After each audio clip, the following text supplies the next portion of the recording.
প্রিয় দর্শক, বিনা টাকা বাংলাদেশ ভবনে এখন আমি আছি 44তম জেলায়, সেটা হলো রাজবাড়িতে।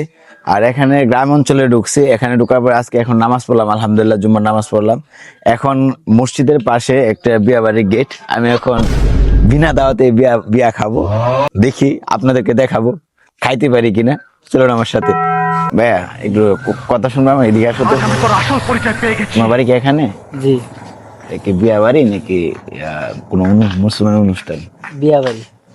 কনের বাড়ি নাকি জামা বাড়ি? কোনের বাড়ি? তুমি কি দাওয়াতে আইছো? জি, আমিও তো দাওয়াতে আইছি। তো তুমি খাইবা কোন সময়?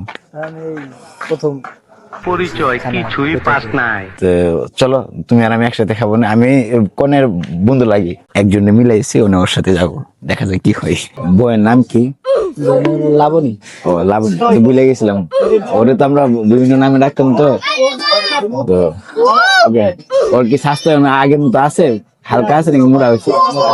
ওরে পায়ালে আজকে ও আমার বিয়ের মধ্যে একটাবার ফল দিল না, আমি নিজে থেকে আইলাম।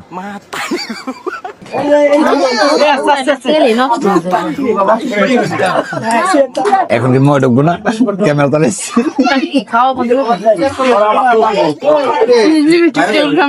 এটা কার বিয়া? আপনার বান্ধবী? হ্যাঁ, আমার তো বান্ধবী।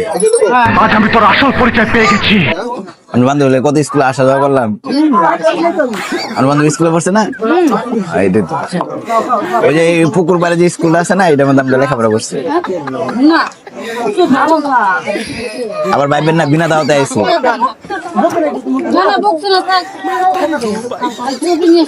দাওয়াত দিছে, ফোন দিয়েছে, পরে আইছি। স্পেশাল বন্ধু কিন্তু। খাবার দাবারের পরে একটু মিষ্টি মুখ করলে অনেক ভালো লাগে, তাই এখানকার নিয়ম, রাজবাড়ির নিয়ম। খাবার এসে পায়েস দিচ্ছে দইয়ের বদলি। আপনি দেখেন দই দেয় না? তো দই কই? হ্যাঁ, যাই হোক, ভালো লাগছে। বিনা দাওয়াতে খাইতেছি, এটা অনেক ভালো লাগতেছে।